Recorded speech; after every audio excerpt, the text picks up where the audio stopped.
بسم اللہ الرحمن الرحیم۔ اب تک ہم نے سورہ محمد کی ابتدا سے آیت نمبر 23 تک دیکھا ہے۔ آج آیت نمبر 24 سے 28۔ سورہ محمد قرآن میں 47 نمبر کی سورہ ہے، 26ویں پارے میں۔ اعوذ باللہ من الشیطان الرجیم، بسم اللہ الرحمن الرحیم۔ افلا یتدبرون القرآن ام علی قلوب اقفالها ان الذین ارتدوا علی ادبارهم من بعد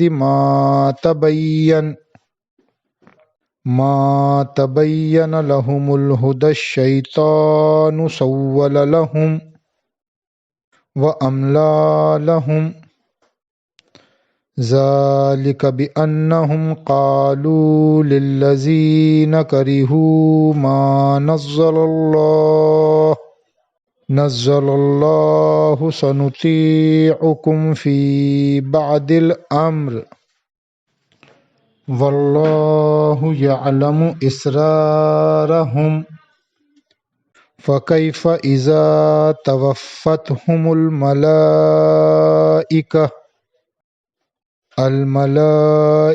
یضربون وجوہہم وادبارہم ذلک بانہم اتبعوا ما اسخط اللہ وکرہوا رضوانہ فاحبط اعمالہم۔ ان کا ترجمہ: کیا یہ لوگ قرآن میں غور نہیں کرتے یا دلوں پر ان کے تالے لگے ہوئے ہیں؟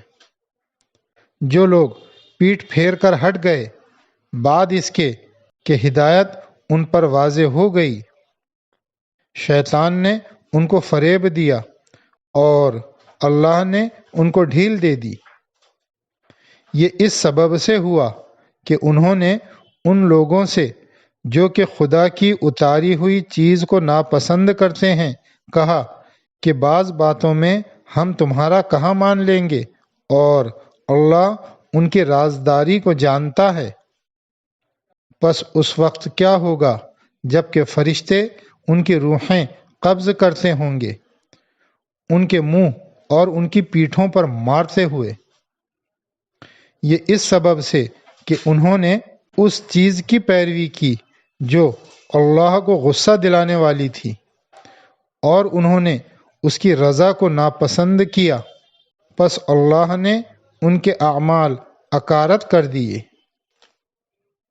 تفسیر: قرآن نصیحت کی کتاب ہے، مگر کسی چیز سے نصیحت لینے کے لیے ضروری ہے کہ آدمی نصیحت کے بارے میں سنجیدہ ہو۔ اگر کوئی غلط جذبہ آدمی کے اندر داخل ہو کر اس کو نصیحت کے معاملے میں غیر سنجیدہ بنا دے تو وہ کبھی نصیحت سے فائدہ نہیں اٹھا سکتا، خواہ نصیحت کو کتنا ہی اچھے انداز میں بیان کیا گیا ہو۔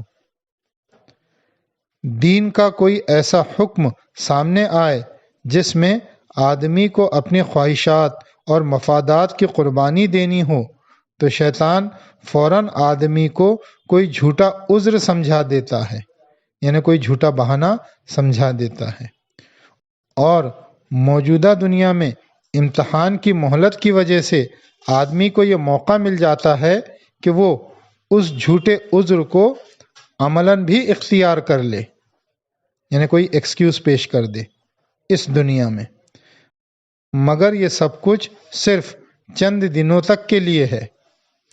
موت کا وقت آتے ہی ساری صورتحال بالکل مختلف ہو جائے گی۔ یہاں نفاق کے لیے ارتداد کا لفظ استعمال کیا گیا ہے۔ ارتداد یعنی دین سے پھر جانا۔ مگر معلوم ہے کہ مدینہ کے ان منافقین کو ارتداد کی مقررہ سزا نہیں دی گئی، حقیقت یہ ہے کہ ارتداد ایک فوجداری جرم نہیں ہے، بلکہ وہ ایک فکری جرم ہے، اور فکری انحراف کرنے والا تبلیغ و دعوت کا موضوع ہوتا ہے، نہ کہ سزا کا موضوع۔ تذکیر القرآن